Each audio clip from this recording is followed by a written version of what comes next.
Welcome, Fee and Crescenta, the podcast. Hey guys.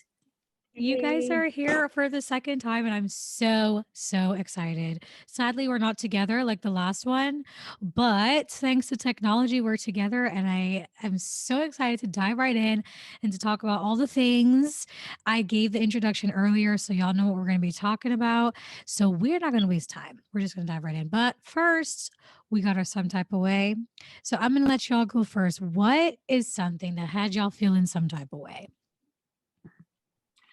Okay, well, I can begin. My some type of way was this week I had all of my students working on a writing project, and we're writing a book for my for our class as a class project. Oh. And I felt some type of way that I took on more than I could chew. So I was a little overwhelmed, and I definitely felt some type of way. Girl, I feel you. Maybe that's gonna be Oh, my some type of way too. Go ahead. sorry, I just want to add that I have 33 first and second graders that have to work Oof. on writing process. And so, okay, y'all already know that was my some type of way. It's a lot. Let's Yeah. just say like bow down to our teachers because you guys are the realest of the real. Okay, y'all do the hardest work. Oh my gosh. Yeah, I'll just jump right in. My some type of way is work too. Um, It's been stressful, y'all. I think COVID has been the hardest thing because we've had to just make so many adjustments with COVID. It's been rough. So, but it's over. Hopefully, at least at work, we were under lockdown and things. So, hopefully, now this week will be a better week. But we're putting that behind us because it was rough. It was rough. Annie, what about you? Yeah. So my some type of way is so I recently had a surgery and the recovery period is about 6 to 8 weeks. And so I'm I'm at my 6 week stretch and um I have not been watching what I've been eating at all, neither have I been moving at all. And my mom seemed to notice.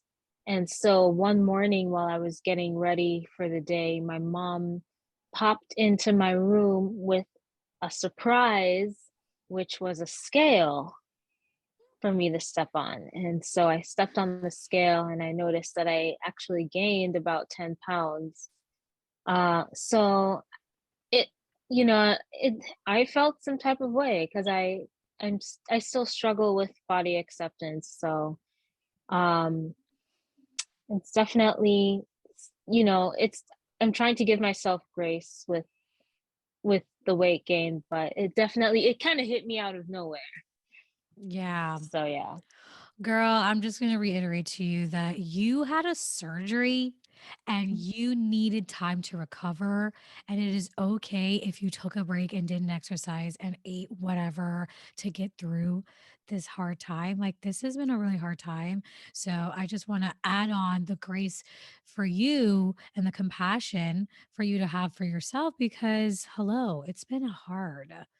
Also, gifting Thank people you. scales, let's not do that. Okay. That's, but we're Yeah. going to just move past that. Okay. Because that is a whole other podcast episode. Anyway, y'all, thank you so much. We're going to dive right in. So, this episode, I was thinking about like Black History Month and things that I could do to really honor this month. And last year, I talked about just my own personal journey as a Black woman. And I figured the best thing I could do is invite some of my favorite Black women to talk about hair because I feel like hair is something that is so precious to women in general, but I think there's even greater meaning when it comes to Black women. So I really just wanted to spend some time diving into that and talking about it with some of my favorite people. So let's dive right in. So a few years ago, actually, I was talking to you guys about this. I was reminding them, y'all, that when I was actually in doing my master's, I did a project on Black women and their hair. And I found you guys, I found the project. I found it. Nice. I was looking at it and I did it with y'all. Actually, I don't know if y'all remember, but both of you were part of it. I interviewed Oh both of no. you. Yeah, but it was so good though because I was looking at like the research, the information. I was like, wow, I'm so intrigued to know what has changed because it's been like since what 2016. That's a long time. How long is that? Like 5, 6 years? I don't even know. Mhm. It's Yeah. been a minute.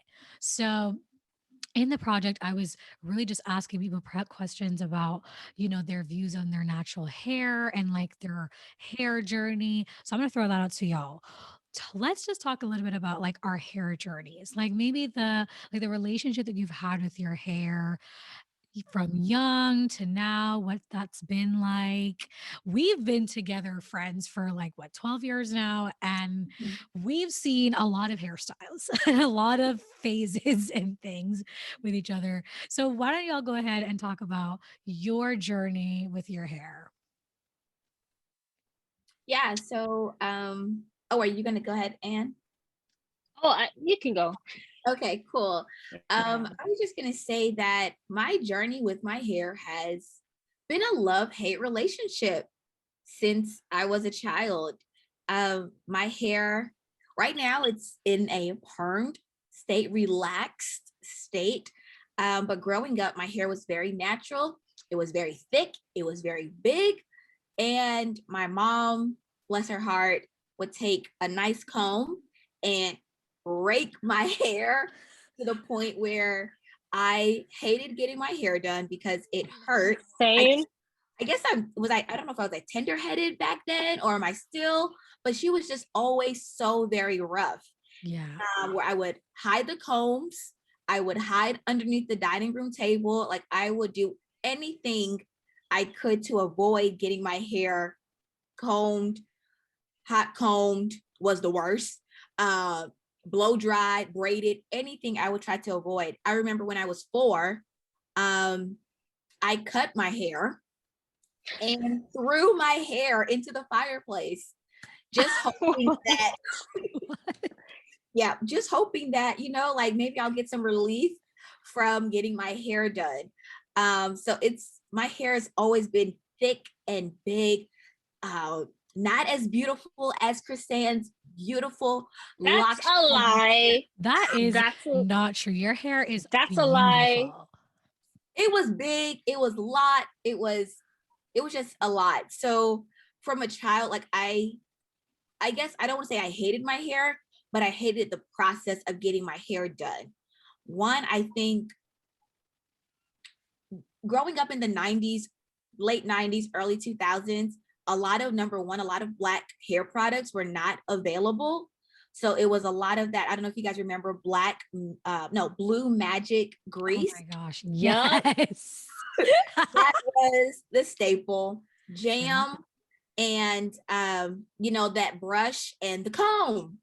And and then Sabbath mornings, I would get my hair hot combed, which I hated because my mom was like, hold your ear down, so I don't burn you. But she always ended up what? Burning me. My dad had to sit on me so that I could stay still to Oh, get my hair hot combed for Sabbath morning. But what I can say is that my mom did everything in her powers, um, and what she knew about Black hair, in the late 90s, early 2000s, to make sure that my hair was healthy. I did not get a perm or relax my hair until about the 9th grade. So I'm still in like middle school with beads. And I know like that's something that's coming back now. But then it was like, oh, girl, you were 13 with beads, high school with beads. Like that wasn't something that was popular. So I really wanted to get my hair relaxed just so I can go like, be like like how these white girls, and I hate to say it, how they would be, portrayed on television. Oh my God, Emma. Yep. Yes, it was always on television. Sorry, I should not have said that, but No, but that's so true. I saw that on television, and even like the Black women growing up, their hair was always straight. It was never big and out, or just beautiful with the twist. Like there was none of that growing up. So I wanted to be like what I saw on television. I wanted my hair to be straight. I wanted it to be like this. And yeah, so I've had a love-hate relationship with it. Do you want me to talk about college? Yeah, let's talk about college. So college, I had a roller coaster event Yeah. of hair changes, and you guys know. So ninth grade, I got my hair permed, relaxed. And I thought that I was all that and a bag of chips, honey. You couldn't tell me nothing. I had my swoop. It was just so cute. But then when I got to college, I went to an HBCU, and it was almost like celebrated to wear your natural hair. And this was maybe the first time, even though I went to a predominantly African American high school, it was more of the permed hair. But once I got to college, it was, I'm Black and I'm proud. Like, love your hair in all the different shapes, all the different sizes, however your hair was, it was beautiful. And so then I was like, oh, well, I'm going to go back natural. So I went back natural. But then, honey, I had to give me a little sew in for pictures. It was always like, oh, my hair is beautiful until it's some type of event that's coming up, or it was some type of occasion that was coming up that I was like, I gotta have, let me get some weave. Let me get me a your cute wigs. my wigs. And you know what? At the time, I was a little like ashamed of like, oh, well, that's not my real hair, whatever. But I think over time, now that I'm an adult, and I'm an adult in college, but now that I'm an adult, I feel like as though like anytime I wear my hair, whether it's in the natural state, whether it's relaxed, whether I have a sew-in, whether I have a wig, whatever the case may be, I feel like I'm beautiful regardless. You know what I mean? I feel like my mindset has shifted from, oh, I'm ashamed, got to put my wig back up in the box, can't let nobody see it, can't let anybody see me taking it off and nothing like that. Now, I mean, yes, you still want to be mindful of that, but now it's like whether I wear a wig today or get the faux locks tomorrow, it's cute no matter what. And I think that's one thing that I love about Black hair is that our hair is so versatile that, we can do whatever to our hair and it's absolutely gorgeous. So that's kind of my roller coaster love-hate relationship with my hair. And yeah, I'll pass the mic to Chrisanne. Thank you. So that was really good, Felicia. I mean, my story is really similar to yours. Well, except for me, I grew up predominantly around white people. And so, well, actually, I can even take it back to even before we moved to America. So, I mean, I was born in Jamaica, and we moved to Trinidad when I was 3. And then we moved back to Jamaica when I was 6, while transitioning to actually make the move to America, to Massachusetts, for us to stay permanently. And I remember during each phase, even being surrounded by like other Caribbean people, I could see, like, even as like a 5-year-old or a 6-year-old, like there was a reward socially that you got from getting your hair straightened. Mm-hmm. And I remember I was in like primary school or elementary school, and I mean, this is like first, second grade, or like between kindergarten and second grade. I don't quite remember, but I remember the majority of the girls in my class already had their hair permanently straightened, had their hair relaxed. And I wanted to have my hair relaxed because I felt like I wanted to fit in with my peers. And I remember my mom said, "You're too young to get your hair relaxed. We're not going to do that until you're at least 13. And I was so like, my spirit just died inside. I was so sad because I felt like my, from a very young age, like as a Black girl, especially in our generation, I can't speak for Generation Z. I think it's gotten a lot better with them. But I would say from like our generation and older, we were conditioned from a very young age to view our natural hair as bad. Like, unless you had like a certain hair texture that was like looser curls, you understood that your hair was not sufficient. And in order to gain social, what's the word I'm looking for? Acceptance. In acceptance, but also like low-key status and like just social points. In order to gain that, you had to straighten your hair. And so that was definitely the message was that I internalized. And then, by the time we moved from Jamaica to Massachusetts, it was a completely different beast, right? Because I was the only Black kid in my class. And so I definitely did not like my hair, because not only was I a different skin color, but my hair was different, and kids would, ask me just weird questions um that, were that kind of made me feel like a freak. And and then I remember one year later, like in the third grade, there was this other Black girl that joined our class, but she was light skinned and her hair was straightened. So then I like, even before moving to America, I learned like the differences between how you were treated being dark skinned or light skinned. And I didn't learn those lessons from my parents, thank God, but I learned those lessons through everybody else. Mhm. Like, and like my parents told me that I had a beautiful skin complexion and that my hair was beautiful, but I just didn't believe them because, well, you guys are telling me this, but everybody else is pretty much indicating another thing. So who am I going to believe as a kid, you know? Um and even when you think about it, like when you're yeah, like it just felt like the two people at home who, it's like, okay, well, you're supposed to love me. You're supposed to tell me that. Like, I don't really believe you because it's coming from you. Yeah.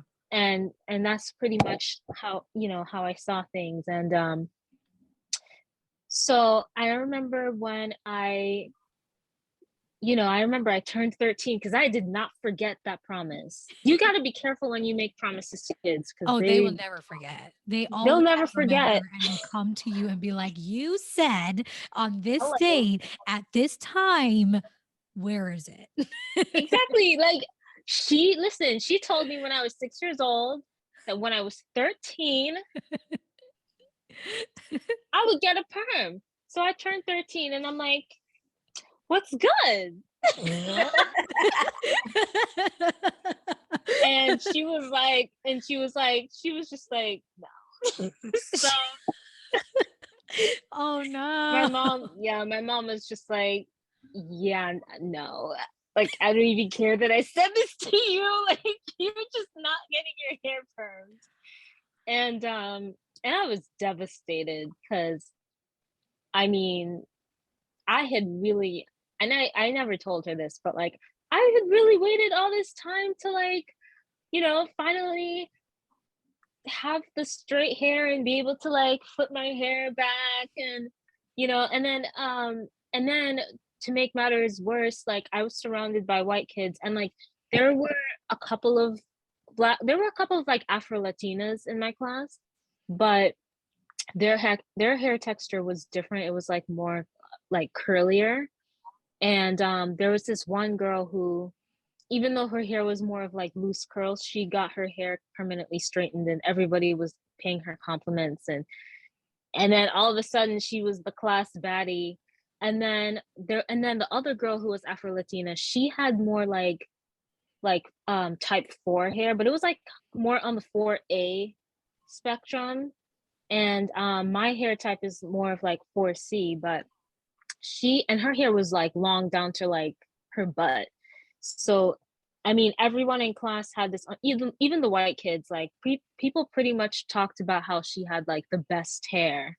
Like, so it's like, to me, I learned like, okay, even the white kids think that you have the best hair, and the black kids think you have the best hair. So, I didn't necessarily think, yeah, I guess I didn't necessarily think that, okay, I felt that like it was okay to have type 4 hair as long as your hair was like Rapunzel. Mm. But that was the only way it was like acceptable, or like how I Mhm. saw it as like having type 4 hair. So um so I I just honestly, I didn't see myself as beautiful, and I waited a couple more years, and then the week before my 15th birthday, so I was in the 10th grade, my mom caved. Well, no, I think, was it before? It was like as either I was about to turn 14 or 15. I think I was about to turn 15.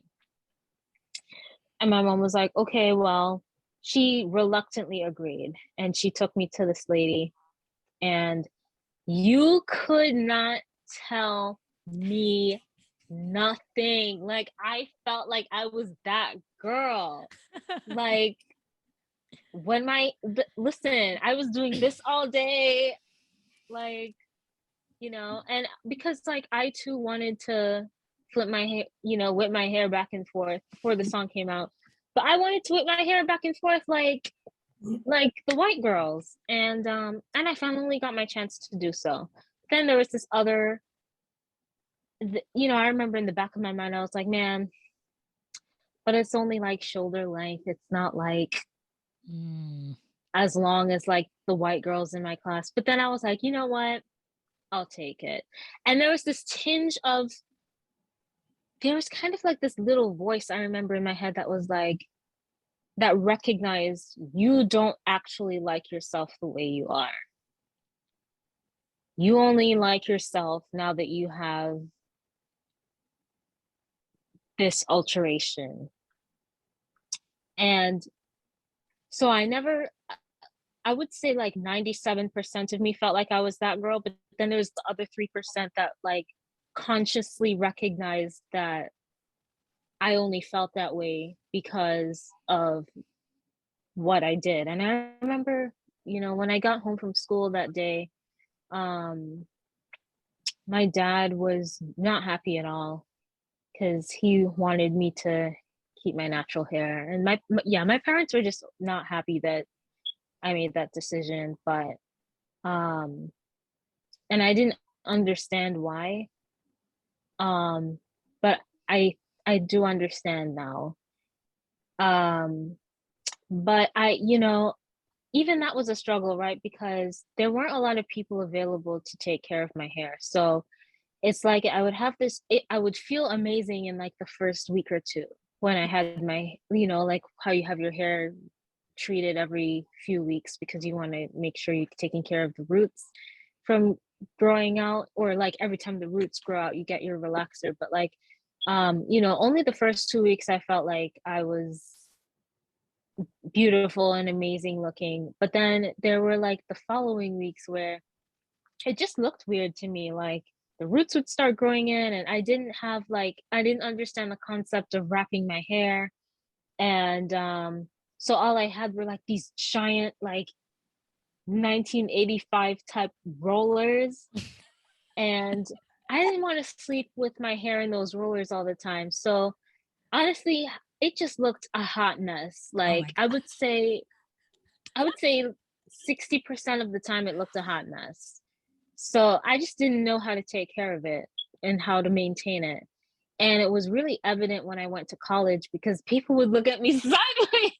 Yep, I remember in the dorm, Fee would come over and be like, "Okay, girl, we need to fix this. We need to fix them roots." They do something, honey. Yeah.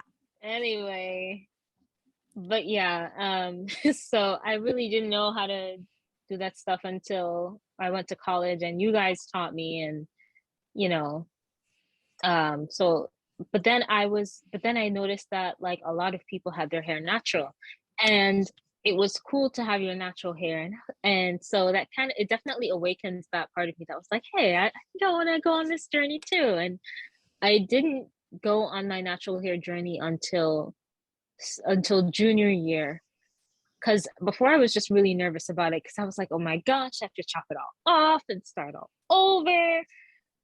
And how long is that gonna, I would ask casually, so how long does it take your hair to grow back? And they were like, years.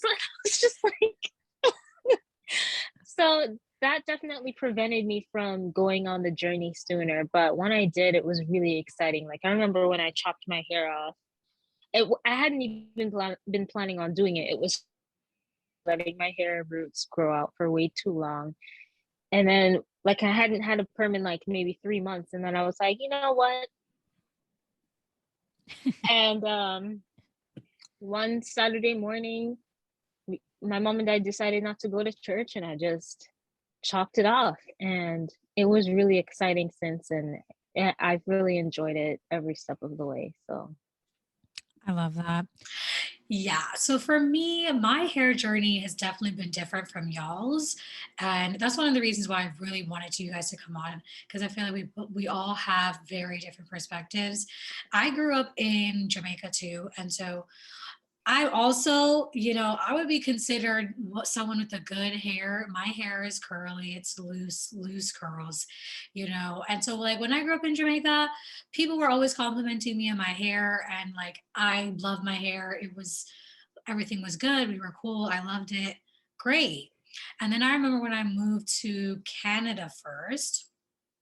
Um, I feel like my hair was, I was just like going along with the journey, whatever. It was fine.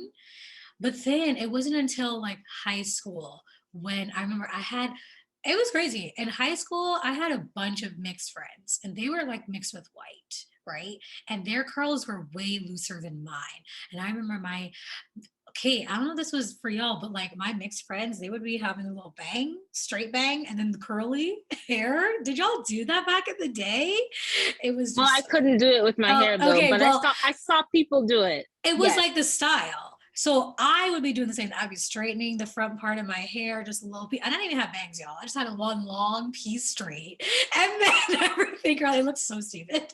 But like, I think it was more like the trend that was going on. Mhm. And I think that's the thing where you're around people and you're seeing what everyone else is doing. You want to do the same thing. But for me, my hair wasn't doing it. Like, I was like, okay, I remember I had this one friend. Oh my gosh, her hair was so long and it was like very loose curls. And I was like, oh, I want that so bad. And I remember I did my hair where I put a bunch of mousse in it and I was trying to achieve it, y'all. And let me tell you, when that thing dried, it was just like, it was not, it didn't look like that. And I was so disappointed. And I was like, but why? Why my hair doesn't look like that?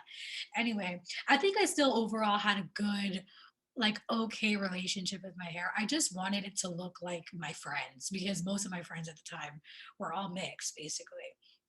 Anyways, but I think I kind of like realized, okay, my hair cannot do that, but it can do this. So I did the slick back pony with the puff. That was like my go-to style. Mhm. Okay, because I could do that and it looked good. So anyways, so that was how it was in Canada. And then when I came to America, I remember like I was in high school and I was like the only person wearing my hair in twists. Like I used to have my mom wear my hair, twist my hair all the time. And all the black girls had the weaves in, the hair straight, the perm. And I was just here with my twist like you feed, the twist and the beads looking Girl, like I had the twist. I had the twist too. I hated it so much. Like, I was always in. uh, No, I didn't have the twist. I had the braids. Yeah, but I liked the twist until I realized, oh, like other people don't have that. Anyways, Yeah. then I remember. So my dad worked at our HBCU, and so I was already in that environment before we started going to college. And I remember I went to church one day and I saw this woman with a big afro, and I was like, ah, yes, like she looked so good and she was so confident. I was like, oh my gosh, that's so pretty. And so I was like, I should wear my hair out, because at this point too, wearing your hair out was just like not a thing. Like I Mhm. never wore my hair, just like washed it and just wore it. It was always had to be braided up in a style or something, because like that just was not a thing that was heard of. So anyways, so after that, I after I saw that lady the next Sabbath, I went and I washed my hair. I did a wash and go for the first time ever. And I didn't like kill it with the mousse. I just did whatever. And I got so many compliments on it. And I was like, like y'all, no one could tell me nothing with my hair. I was like, okay. And so I remember I went to school with it like that and I got more compliments. And that's when I really started like embracing my hair fully, I feel like. Because like you too, Chrisanne and Fee, I remember when I was a kid, the first time I got my hair straight, oh my gosh. That's the first time I even realized how long my hair actually was, because when it's curly, you just can't see it. And I got my hair straight when I was in Canada. And I was like, oh, who is this? I couldn't stop touching it. I was just like all the time. And I remember when I went to school after I straightened my hair, I got so much attention. And it was weird. Like everyone was like, boys were looking at me, commenting on how I looked. The girls, like everybody was complimenting me. And so I think like that always too for me was at the back of my head, like, I can't fully embrace my hair because having it straight is like I can't maintain that. That's just not something I do all the time. And so then I feel like I always like never fully embrace it. So after I'm back here now in America and I'm wearing my hair out, I'm like really starting to appreciate the bigness and the puff and the poofiness, and I'm not trying to like tame it and make it into something that it's not. And so Mhm. for me, I feel like going to our HBCU again, like that is the time when I fully embrace my hair, and I loved it so much, and I never tried to make it look like something that it wasn't. I just like fully embraced it. But then Fee, like after I heard you talking about events and things, like that really hit, because that was the same thing for me. I remember like graduation or the banquet or photo shoot, I straightened my hair too. Like, so it's like I still had this love for my hair, but like when it came to fancy occasions or something, it's like I felt like I have to have my hair straight because that is more fancy, or it's cuter, or it's more like I don't even know. And Mhm. Accepted. yeah, there's Would you something say, about Fee? it. It was more acceptable to have your hair straightened Yes. at those type of events. Yeah, And the it's like, same thing, yeah, go sorry, ahead, percent. I was gonna say a similar thing happened to me. I remember I was preparing to get ready for a banquet event, and this was sophomore year. And my suite mate was helping me get ready with the makeup and hair. And she was like, she looked at me and she was like, "So what are you gonna do with your hair?" And I was like, "Oh, I'm just gonna wear my just gonna like straighten it out the roots or whatever, and maybe throw it in a bun or something." And she was like, and she the next thing I know, she ordered me to go get some extension clip-ons for the banquet, and I ended up going to the banquet low key with weave. Hmm. I think I remember that actually. Yeah, I remember that. But that's it. Like, and so it's just crazy too, because thinking about it now, I'm like, why is it that I felt more accepted, I felt more confident when my hair was straight? What is that? And the answer is, like you both said, in our society, even if like we weren't raised in a predominantly white place, because that wasn't my experience, it's like society still tells us when your hair's straight, that is more acceptable, because it's most like white people, and like the white people, White is right. yeah, Exactly. white is the standard and you want to look like the Yeah. standard. And it's Right. just, it's so terrible that when your hair is straight, you do get more attention. Like that literally happened to me all the Yeah. time. And you know what I remember too? I remember like taking pictures of my hair straight. And so even on social media, my profile picture was always with me and my straight hair. Like, this is, not only is this the time and I feel the most confident, but this is what I want people to see when they look at me. Like, if someone is finding me for the first time, I want them to see me with my long hair, and like, because innately I just felt like more attractive, I guess, with straight hair. And it's just so sad that that was the case. Anyway, so I went through college, and I was loving my hair, and then I started experimenting, and I started putting the color in it. Then it started falling out. And then I was like, okay, we can't keep doing this anymore. And so I did the big chop for the first time back in like 2016. Mhm. And I was like growing my hair out, try to get it back. And I feel like ever since then, it's just been more of a journey of like loving my hair, learning about it, and just not caring that much. And so I remember, like, when I did the first big chop, it was um it was so that I could get my hair longer again, but I really had a love hate relationship at that point, because when you're growing it out, it's awkward. You can't style it. It's certain, yeah, you can't style it, and it's just so annoying. But I think doing that journey really helped me just overall love myself more. And then, as y'all know, my hair went back to normal, back to its long state, and then I got divorced, and I was like, the classic, like, you cut your hair because you're going through a life crisis. I Yeah. cut my hair for that reason. And honestly, I feel like since that cut, I feel the most like myself. And I don't even know fully how to describe it, but I feel like overall, I've just been in a journey of self discovery, and that includes my hair, where I've just been doing all kinds of things to it, loving it at every stage, experimenting, doing all kinds of things. And I feel like I'm at a place now where, first of all, I love my hair short. I'm like, this is me, this is who I am. And I feel like I'm at a place now where I feel like I can fully say that I love my hair where it's at. And like you, Fee, it's like I can have it straight, I can have it curly, I can do whatever I want, and I love it equally the same. And I don't feel like, oh, it's cuter when it's straight or it's cuter when it's curly. Like, I literally love it in all versions of it. And I feel like I'm in a good place where I'm at with my hair. And it kind of sounds like that's a theme for all of us, where we Yeah. kind of went through a journey of like not liking it, wanting to fit in. Go ahead. Sorry, I just wanted to add when you said you're a big cut. So I've had several. Yeah.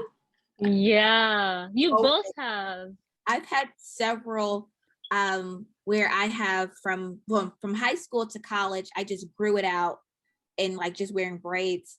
But I think my first big chop was 2017, where I was just like, I'm sick of it. I cut my hair off and I felt like liberated.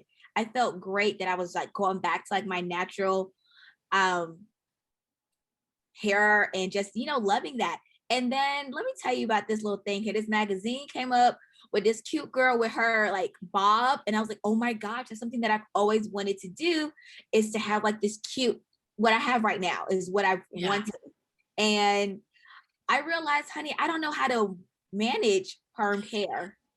And so that was 2017, 2020, during the pandemic, which was like the perfect opportunity. I cut my hair again and loved it, loved it, loved it. But I never got to like the look that I've always wanted, which was like this short look here and like the long piece here, which I most definitely could have done with my hair natural. But I just, I wanted that look. But now I'm like, I'm always kind of debating, do I want to just cut my hair off again or whatnot? So I'm always in a battle of like cutting my hair off or, just going back natural. But Dania, I also wanted to mention something when you said about your mixed friends in school. Mhm. Like I remember in high school, and even maybe before high school, I was so not happy with my hair. that, and I noticed that like my hair was like, it was so much to do that I wanted to marry someone who was not Black to ensure that my child would have quote unquote good hair. Like that was my goal. And my entire family knew that I was going to marry someone who was not Black. And that main purpose, well, it was two purposes. One was my skin tone. I didn't like it. I know that's a whole different podcast, honey. But also like my hair, I did not like it. And I did not want my child, my daughter, son, whoever, to go through that experience that I had of not liking my hair.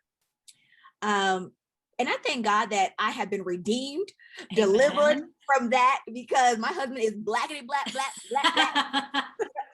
And I feel like now I think that whole experience at our HBCU has really like empowered that love for our hair, regardless of where it is. And I think, and just like accepting it as it is. Because I think even like, sorry, I don't want to take up too much time, but just thinking of like trying to do my natural hair, I was always looking at YouTube videos and honey, I'm like, oh, she's natural. I did not realize that there are levels to this thing. Levels. Like, even though like, she is natural, her hair is not like my hair. And just kind of like just accepting like you mentioned, like what my hair can do and accepting what it can't do. Yes. I think sorry. I just want to add to that, if that's okay. Like I feel like Felicia and I are like this when it comes to the hair journey, because I literally, the things that you're saying right now, like I experienced that too. Like it wasn't, like for me growing up, I guess for me, like because I grew up as like the minority, I kind of just concluded that I would end up marrying a white guy anyway. But I did have that complex of like not liking my hair and low-key wanting to produce, progeny that didn't have my hair type. And like what kind of that kind of state of mind, like when you really think about it, is like it's not healthy, because it's like so what's gonna happen if you marry someone outside of your race? Fine, that's great, like love is love, all of that. But like if you're doing it because you don't like yourself, like what's gonna happen when, like, are you gonna low-key be jealous of your kids for having those features? Like I don't know, I ask those kind of questions. But like also too, like even like projecting your feelings, but also teaching your child about self-hate. Like exactly. That's a sick cycle that I think, unfortunately, like not to say that our parents intentionally passed it down, but there are some things that within our Black community that have been passed down unintentionally because of society saying this is the standard of what you look like. You think, like, just look back in history, how you had women that would straighten their hair, and look, even the men in the 60s would perm their hair to have this like Elvis looking hair to make, you know what I mean? The waves. Exactly. I feel like society, and the society is not us. It's, other people saying how we as Black people should look. And who are they to say how we should look and how we should, our expression of our hair? That's something that's like, I guess like now I think, Daniel, this is a wonderful podcast and a wonderful platform where you are like sharing that like our Black is beautiful in every form, in every version of it. Yes, every shade, everything. I want to say one more thing. I remember, when I was going through, there was still some part of my journey that like was unsettling with the hair, because I remember when I was, in the process of like growing my natural hair, like after junior year of college, I would go on YouTube to find natural hair, and I would find myself looking at a lot of like curly, like more like looser curl types, like with their tutorials. And I don't know if this is still happening on YouTube. I can imagine that it's because it has been addressed, and I can imagine and hope that it's better now. But like there was a time where like the girls on YouTube who were giving tutorials had like type 3 hair. And a lot of us within the type 4 community, especially 4C, it's Hello. like we would watch these girls and then we would try to do what they were doing. Look what our hair couldn't do. And it Hot Mess Express, honey. Oh my gosh, that's and true. it was not giving. It was just terrible. No, but even And for me, that happened to me too. Like I would be watching, like even my hair is in the 3 category, but I'd be watching like 3A, 3B, and I'm like, okay, but why is this not doing that? Like I don't get it. yeah, so I mean, I really hope it's gotten better I because think it has. I think it has. yeah. But I think too, like something that's important to bring up is that the natural hair movement became a real thing. Like when we were in college, it became real at that point. Oh yeah, absolutely. It was like, okay, Yeah. we are that's when YouTube became a big thing, and that's when the YouTubers and the hair community and like natural hair products and Yeah, I all was the gonna say things that started. there were products that Yeah. were available that catered to our natural hair Hmm. that before we just had, I don't know if you guys used it, but I know I had pink hair lotion. I didn't use it, but I know what it is. Oh gosh. Yeah, But I've never used are it. catering to like our hair and to Yeah. help it be moisturized, to help it be, healthy. Yeah. I thought about something because you said like when you straightened your hair, when you got it permed, there was still something that you were not satisfied with, you know? And I The feel like length. we all, yeah, the length. It's like no matter, it's like it kind of reminds me a little bit of like body dysmorphia in the sense of like, okay, this is what people are telling you is acceptable. And when you have this view of what you need to do, even when you get it, like it's never enough. And you said something about like it wasn't enough because it wasn't really who you were. And I think about us as Black women in particular, really like placing our worth in something that is not fully who we are. You know what I mean? And for me personally, as I said, like especially when I straightened my hair, since I never permed it or anything like that, but when I straightened it, it always never felt like me. Even though it's my hair and I did it, it always felt like I can't be myself. You can't let the water get wet. You can't do certain you can't work out. You can't do activities because the hair is straight and you have to maintain it. And I don't know. There's something about manipulating your hair, and I think it's the intention behind it. Because, like as I said, right now I straighten my hair all the time. It's not a big deal. But I think at the time, it's like you're manipulating your hair because you want to look like someone else, and that's because you don't have fully like you don't have love for yourself. Which kind of brings me to the next question I wanted to ask you guys. What do you guys feel is the role that hair has on our self-esteem, especially as Black women? I think that it's right up there. Like it plays a major part in our self-esteem. I think because we all kind of just touched on it, how we wanted to feel accepted, we wanted to fit in. Yeah. Like our view of ourselves when our hair, in that stage of our lives where we were like, oh, trying to not match, but to fit in. I know for me, my hair is a big thing. Even now, like even though like I love my hair, there are parts of me like when my hair is not done, ugh, I don't feel great. Hmm. Um, I like my hair being done, and done meaning I don't want to look like a hot mess express. Hot mess express can mean like, I did not wrap my hair properly. So now it's going to be more work to try to Hmm. put together. And even like just more work in the morning. I think it takes some time to just kind of make sure, okay, is my hair, put together? Do I like it? And I think it goes to how we view ourselves and having a self-awareness of we are enough. Like I think about the book by Grace Bryars, Oh. and I read this to my students a lot, um, just to affirm that you are everything that you're supposed to be. And I think it's a wonderful reminder also for me that I am everything that I'm supposed to be. And if there's anything else that God will want me to be, he's going to make it happen. So just being aware and how we feel. I'm sorry, I don't know what I was saying. So I just think that like hair does play a role in our self-esteem in our society. But I think it just boils down to us being comfortable and loving ourselves. I think it just, it's like that self-love. Like if I love it, who cares what anybody else thinks? Yeah, I agree with that. And if you like it, I love it.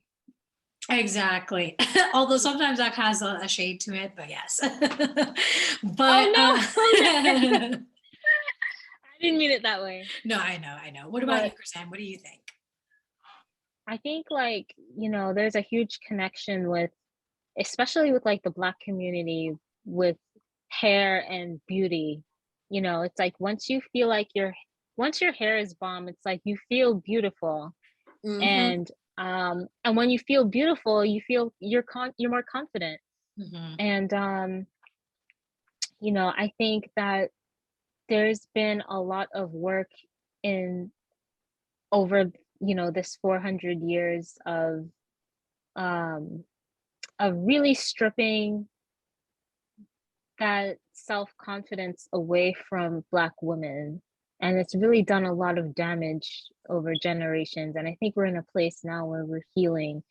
And but yeah, it's like I think for majority of societies, that your hair is like, they're saying your hair is your beauty. Like people see like well-kept hair or a beautiful hairstyle is like a part of what makes that woman beautiful. And I think we're kind of we're kind of like programmed to feel more confident when we look in the mirror and we like what we see.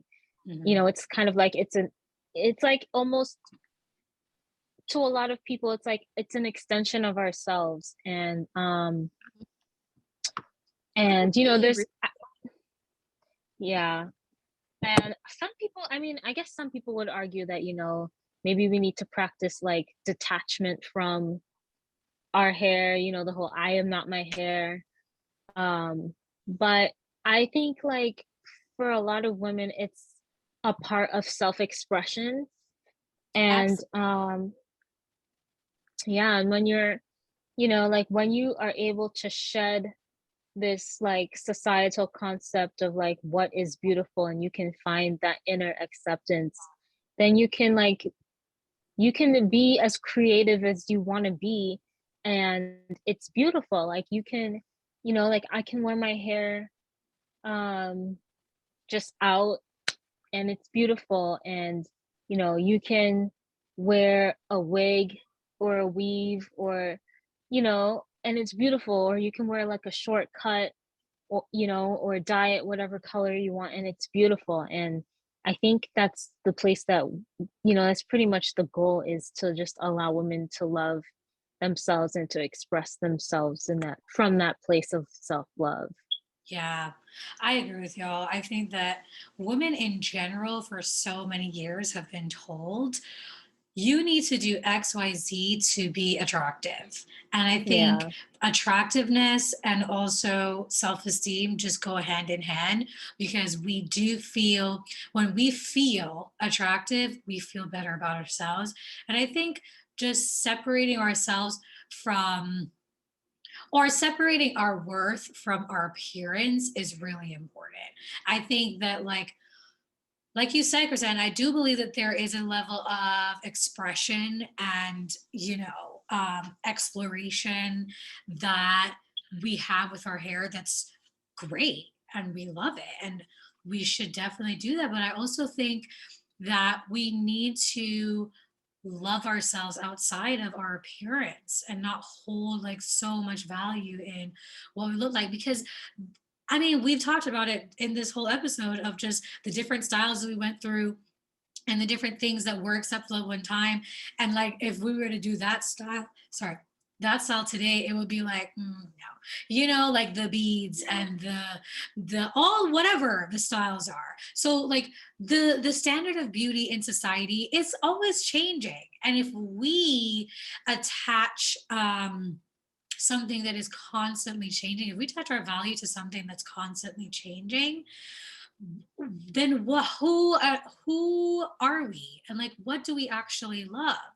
I think, and I think we've all come to that place of inner love and acceptance where now it's like we are expressing ourselves with our hair, and it's not something that we like think, oh, I'm a terrible person because I look like this, or no one's gonna like me because my hair looks like this, or I'm not gonna get a man because my hair looks like this. Now it's more like, hey, I love myself, and if y'all don't like it, whatever. But like, I'm doing this for me. I'm doing this because I like this, and I think that's just kind of the beauty of growing in love with yourself. But yeah, I think that hair, skin color, like, and physical appearance definitely has something to do with it. But I think a lot of it comes from social conditioning, and I think it's something that can change when you have inner love for yourself. Which kind of brings me to the next question. Um, what do you guys feel? We've talked a little bit about just like Black women in society and media. What do y'all think is um, the importance of hair and Black women, and just like how that's related to us as Black women throughout the years? What do you guys think about that? I think the importance of, hair in connection with the Black woman is just making sure that you're operating from a space of self-love and acceptance.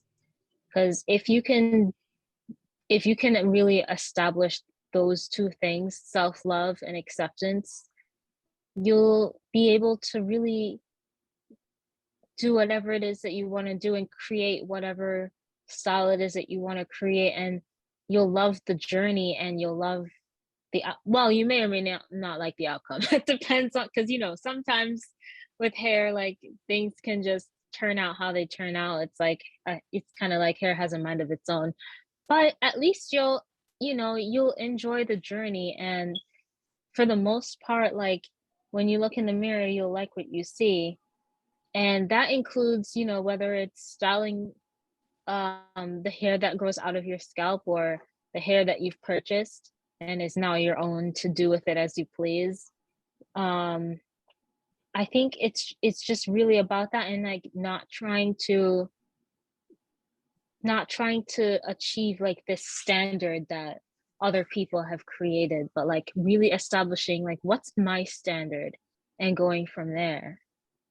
I love that, Chrisette. Yeah, I think something very similar with what you said.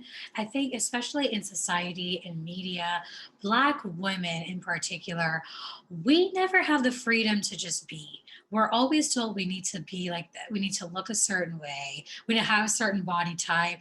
We need to be a certain way in the bedroom. We need to look physically a certain way. I feel like there's just so many expectations of Black women. You can't be mad, even if you're frustrated, you have to act a certain way. And I think when it comes to hair, it has, I think it has had the again the connotation of like value, because it we have just tried to follow whatever the standard has been over the years. And even in Hollywood, I mean, I remember listening to certain Black actresses talk about, being on set and not having anyone who know how to do Black hair, or not having anyone know how to do Black makeup, and having to adjust all the time and having to fit into the mold. And I think that's what it's always been. It's always been about fitting into the mold. And I think the goal is recognizing that the mold is whatever mold you create for yourself. There is no box that you have to be in. If you, as a Black woman, you love your hair as it is, the goal is to just be and enjoy it as it is. And it always not fit into stereotypical roles just to be accepted in society. I think like it's always been, the attachment has always been to acceptance, you know? And I just hope that now it is more of an expression thing, and it's more of something that is just another part of us. Because Chrisanne, you mentioned earlier too, like the "I am not my hair" thing, you know, and I was thinking of naming this episode "I'm not my hair." I don't know if I was going to do it, but we'll see. But like, I even remember when India Ari came out with that song. That was like my favorite song of all time, because I felt like it really encompassed how I was feeling at the time of like, people are looking at us as Black women, judging us for everything about us, right? And her coming out with a song saying that I am not this, and I'm not the expectations that you have of me. I am myself. And it's just like, you can take it or leave it, but this is who I am. I really love the concept of just being you, and your hair, your clothing, your makeup, all of those are in addition of you. They're the ways that you express you, the ways you express yourself. But it's not something that has to define who you are. And I feel like I want to say that without minimizing the uh, the value of your hair being different and your hair being versatile, because that's not what I'm saying. You know, I think in the same way that like when we have Black people talking about our skin color, like, yes, that is something to celebrate. The difference that you have, it's something to celebrate. And it's also not the only thing that makes you for who you are. You know what I mean? So Yeah. that's what I think. Yeah, can I just add on to that? I was thinking of the first actress that I saw, and this was pretty recent, that wore her natural hair. Like, she had a wig on for most of the show, most of the season. And then there was one episode, she took her wig off and she wiped her face completely. I'm talking about the greatest Viola Davis, okay? Yes. Yes, I remember that scene. Me too. And she just takes off her wig. She takes off her wig, she combs out her braids. Yes, I remember that. She wipes her face, and like, I think from that point it was like, whoa, she's doing this on live, and they aired it. Oh, yo, goodness, this, I think that was like a wow, like an eye-opening moment. Yeah. Where it was like, girl, look at like the people in Hollywood. And I think when she made that stand, because I'm taking it as like a stand for like Black women and acceptance of who we are. I feel as though like that was my key to like also to like be empowered that, yeah, you're beautiful without all of this, like just how God made us, you are beautiful.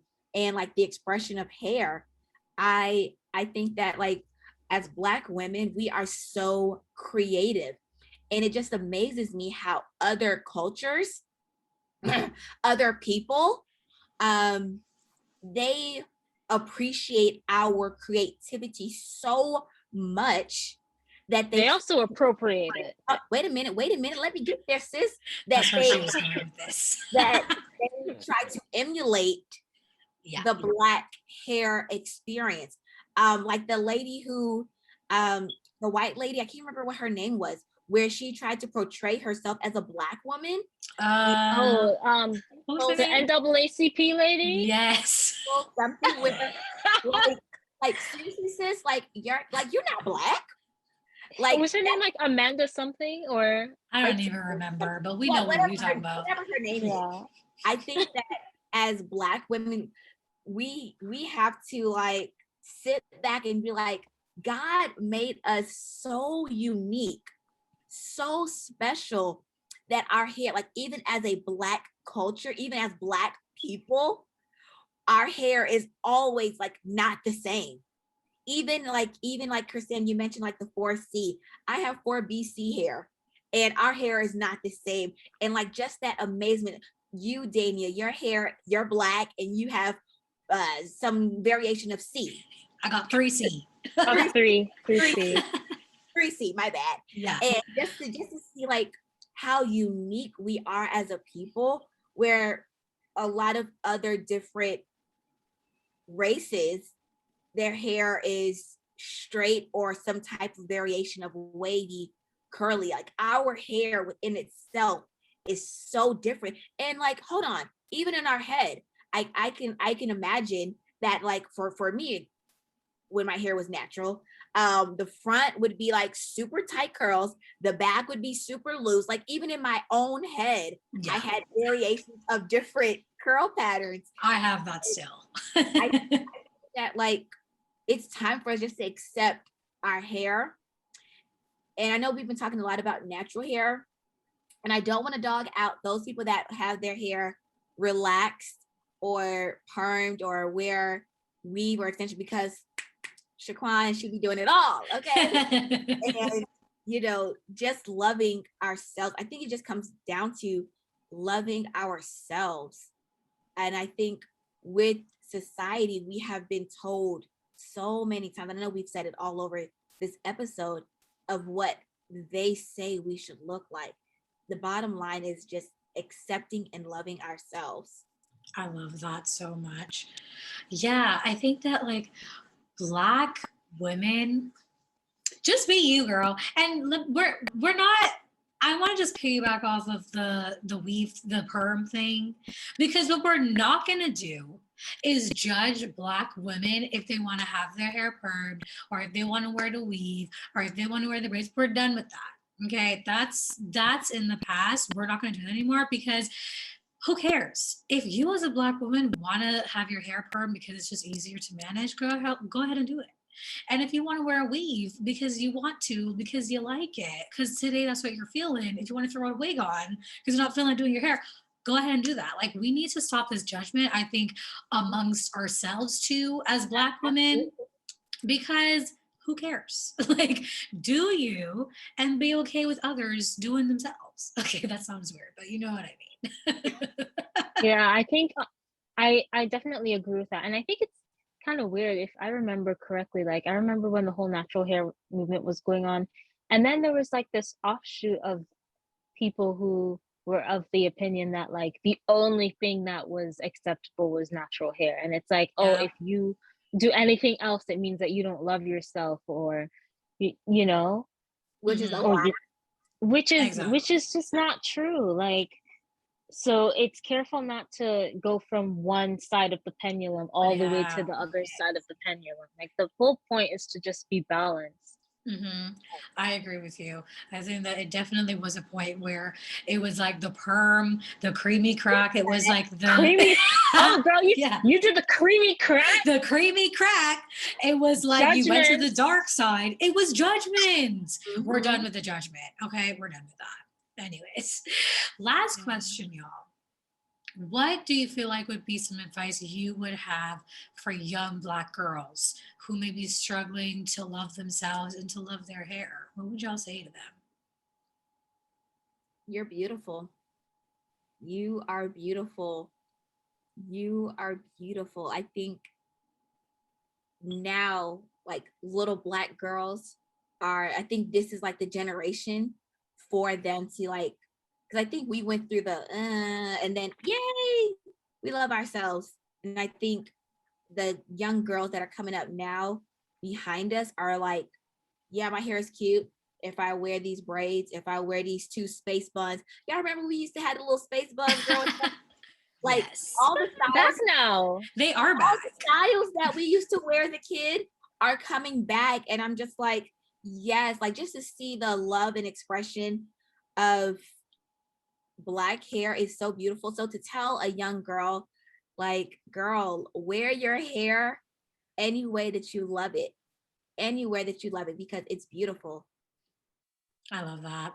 What about you, I would Chrisanne? definitely, I would say that too. But I guess I'm thinking about like, like what's, sometimes I do, and I could be wrong, but I think about like what's age appropriate for certain hairstyles. So like, I don't know if I would let my 10-year-old wear a weave, but you know what I mean? Like, I would want her to like really explore what her hair can do. I would encourage her to like, explore what your hair can do. Cause like I didn't start to explore what my hair could do until I was an adult.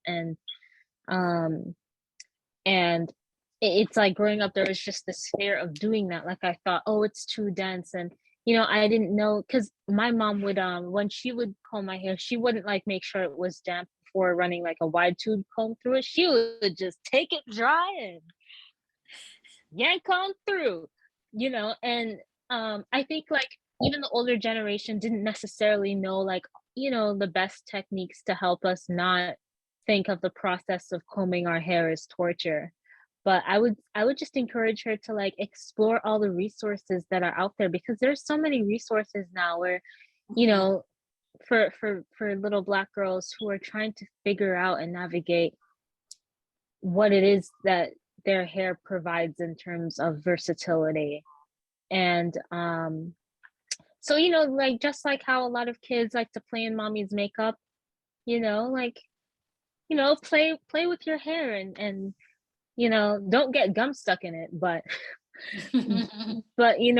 like but just explore different looks. I would like encourage her to just really embrace autonomy in creating your own sense of style, with hair, and just learning how to like take ownership of it. Because once you do that, it's like you like this, you develop pride in yourself, and you're like, I did this, and this is the look I achieved today. Um, and just I think it's awesome that like once again I said there's so many resources down, from YouTube videos teaching girls how to do their hair or different hairstyles to like even books that little like little children's books that tell little girls and little boys that that they're enough, like the book you presented, Felicia, in the beginning. Or I or look, yeah, yeah, Hair Love. And I think Lupita Nyong'o, I hope I pronounced her name correctly, but she wrote a children's story too about, Yeah, well, it she wasn't did. about hair, it was about skin complexion, but just like self-love books and introducing those kind of materials to little Black girls and little Black boys, because it'll help, it helps. Like there's only so much you can do as a parent, but if you can introduce them to as many resources from the outside world that are affirming. Yes, so way. Yes, way I have all these wonderful Yeah, kids. I think this is probably a good time to plug Felicia and her YouTube channel. She does, Yeah. no, I think this is good though. Felicia has a YouTube channel where she does books, reading books, and especially in this Black History Month, if you're a parent listening, you have some Black kids, go ahead to Teaching Fabulously on YouTube because Fee has a book every day, right? For Black History Yes, Month. yes, yes. A Black Black author. children's book every day to celebrate our Blackness. And sorry, Yes. as Chrisanne was mentioning the books, I'm like, oh, I got this book. Oh yeah, this book too. So I Yeah. think that's something else that we need, as you mentioned, Chrisanne, to have that Black literature that shows that Yes. like your Black is beautiful. Yes. Yeah, Sorry, and it Christian, to cut wasn't. you off. I don't know if you No, could it's have okay. more to Yeah, say. that your black is beautiful, and yes, mommy and daddy told you so, and but it's not just mommy and daddy who told you so. Like there's a whole community out there who sees you and sees the beauty in you as well. I love it so, so much. Yeah, I mean, I feel like my advice is along the same lines. I think it's funny, Fee, that you brought up the book, I Am Enough, because that's what I was going to say. Like, you are enough. You, as who you are, is enough. And, that includes your hair. And I love the advice you gave, Chrisanne, about like exploring it, getting to know yourself. And that's it. Like, get to know yourself in a general sense, in all the ways. Get to know who you are as a person and really appreciate and love yourself for that person because you are enough. You are unique. You're special. You are beautiful. And your beauty, your worth and value is not in comparison with other people. It's not in context with whoever you're around. It has nothing to do with this other person. You are enough as you are on your own by yourself. That's what I want to say to the young Black girls listening. Um, Yeah. and that's it, guys. Thank you so much for this conversation. Before we end, we're going to go into what God has taught us recently. So I'll let y'all take it away. I want to hop in. For me, I want to tie it back into, earlier I mentioned what made me feel some type of way. And I think I talked about like the weight gain since the surgery, but I think what God has taught me is that it's okay to give myself grace, and that, and I'm still learning it, I'm still, I'm still in the process of learning, but it's like, okay, it's just accept that, you did the thing where you ate a bunch of junk, and, you know, the consequences came, but it's not the end of the world. And if it's something that, that I really don't like, then I can always go back, but there's no point in beating up myself. And especially for something that, an event that I didn't have control over. And so, yeah, I coped with going through my recovery from the surgery with a bunch of junk eating. And now it's time to like self heal. And that only starts from a place of love. And last night I did some meditations where I it was kind of emotional for me because not only had I been eating a bunch of junk during the recovery, but I also wasn't studying as much as I should have been. And I had to do kind of like a self forgiveness practice where I said to myself, I have to take responsibility, especially for my academic career, and acknowledge that I haven't been as productive as I hoped I could be, but there's nothing that I can do about the past.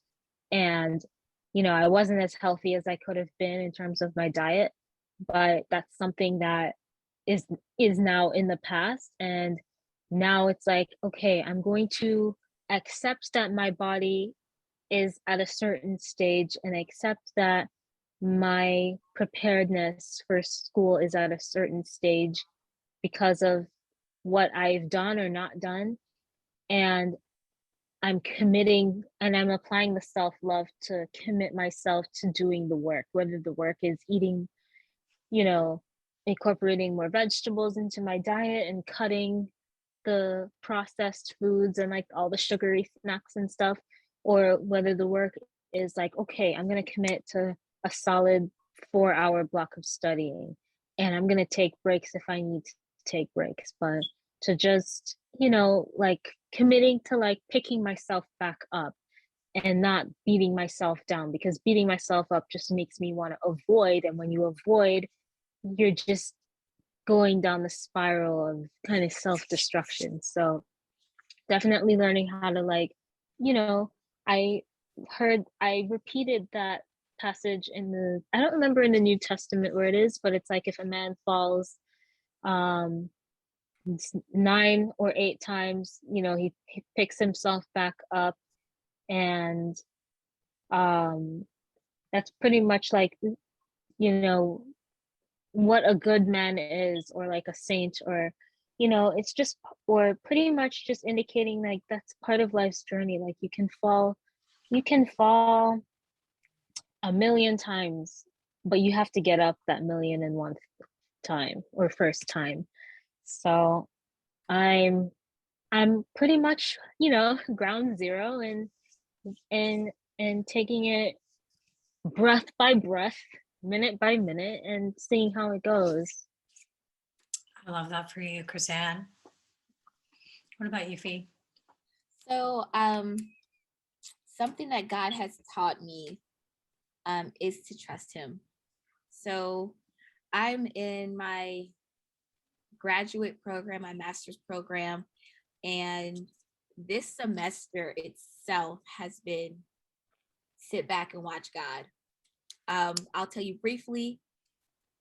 December for registration, I was not cleared financially for spring semester. I only have 2 classes left for my program. And I was like, Lord Jesus, I cannot wait another year to take these classes. I got the money in less than 24 hours. Praise. Then it was, oh, the classes are filled. I can't take that class. And so it was like, okay, Lord, I got financially cleared, but now the classes are full. My professor sent him a message and he was like, yeah, we'll open another class. That was in less than 24 hours. The tuition for this semester, my bill was 32 something, 3,200 something. My refund check was 3,400 something. Wow. Graduation is on a Saturday, which is Sabbath. And I was like, Lord Jesus, sorry, let me back up. My comprehensive exam that would complete my program was scheduled for a Saturday. And I said, I'm not taking my test on Saturday. I'm going to have to either take it the Friday before, but Lord, I know it's going to be a big fight to try to like not have to take the test on Saturday. Email my professor.